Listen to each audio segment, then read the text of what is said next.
जय हिंद दोस्तों।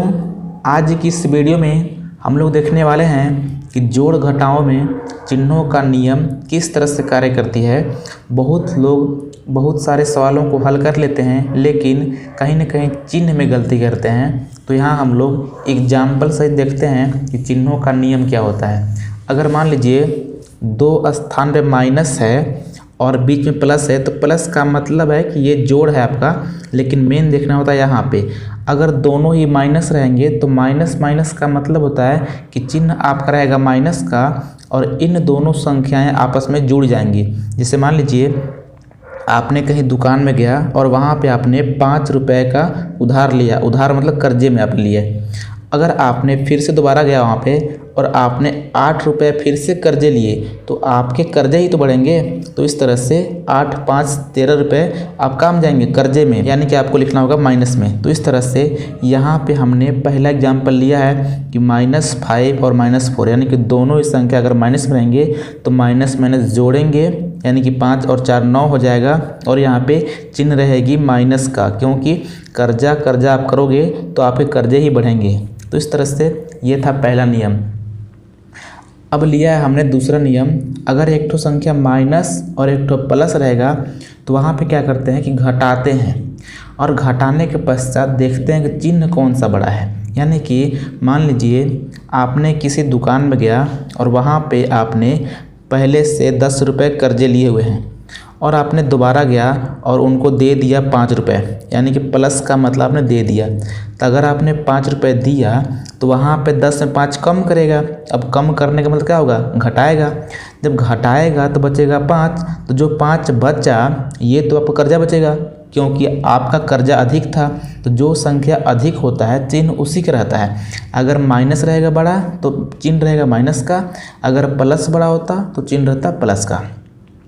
तो यहाँ पे हमने लिया एग्जाम्पल -7 + 5, यानी कि अगर एक ठो माइनस एक ठो प्लस रहेगा तो घटाएंगे, तो 7 में घटाएंगे 5 तो 2 बचेगी, और यहाँ पे चिन्ह बड़ा है माइनस का तो चिन्ह रहेगा माइनस का ही। तो ये आपका एग्जैक्ट आंसर हो गया। अब देखते हैं अगला नियम। अगर दोनों ही संख्या प्लस रहेंगे तो प्लस प्लस का मतलब प्लस ही रहेगा और जोड़ देंगे। अगर आपने 10 रुपये कहीं से कमाए हैं और 5 रुपये आपको कोई और दे दिया, तो इसका मतलब क्या होगा कि आपके पास 15 हो जाएंगे, यानी कि बढ़ जाएंगे। तो इस तरह से प्लस में 15 हो जाएगा। और दोस्तों यहाँ पे हमने एक एग्जाम्पल और लिया है। जैसे कि यहाँ पे आपको दिखाई दिया कि -7 और +5 हमने लिया था, लेकिन अगर यहाँ पे +9 और -5 लूँ, यानी कि यहाँ भी एक ठो प्लस एक ठो माइनस है, तो यहाँ भी घटेगा, यानी कि 9 में 5 घटाएंगे तो बचेगा 4। अब देखेंगे चिन्ह कौन सा बड़ा है, तो चिन्ह बड़ा है प्लस का, तो आप प्लस लिखिए। अगर प्लस नहीं भी लिखते हैं तो कोई दिक्कत नहीं है। अगर आप प्लस नहीं भी लिखते हो तो प्लस ये संख्या मान लिया जाता है, यानी कि कोई भी संख्या में सब प्लस में ही रहती है। तो इस तरह से आप छोड़ भी सकते हो, अगर आप लिखोगे तभी कोई दिक्कत नहीं है। अब दोस्तों ये सवाल है सबसे इम्पोर्टेंट बाकी इन तीनों से, जहाँ पे हमने इसका नियम लिखा है, लेकिन यहाँ पे हमने कुछ भी नहीं लिखा है।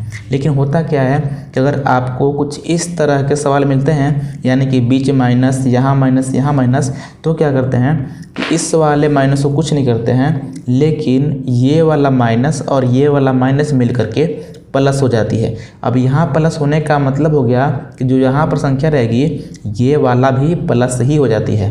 तो इस तरह से एक माइनस एक प्लस हो गई। अगर एक माइनस एक प्लस हो गई तो वहाँ पे घटाएंगे, और घटाने के बाद देखेंगे कि चिन्ह बड़ा कौन सा है। जैसे मान लीजिए यहाँ पे हमने एक सवाल लिया है -5, और मैंने बोला कि माइनस माइनस हो जाएगी प्लस, यानी कि प्लस में 6 हो गई। तो आप ये समझिए कि ये +6 है, ये -5 है, तो माइनस और प्लस घटती है। जब 6 में 5 घटेगी तो चिन्ह बचेगा प्लस का, क्योंकि प्लस बड़ा है, और 6 में 5 घटा करके 1 लिखेंगे। तो ये आपका एग्जैक्ट आंसर हो गया। उम्मीद करता हूँ कि आपको चिन्हों का नियम समझ में आया होगा। अगर समझ आई है तो इस वीडियो को प्लीज़ लाइक करके चैनल को सब्सक्राइब कीजिए। मिलते हैं किसी और वीडियो में, तब तक नमस्कार, जय हिंद।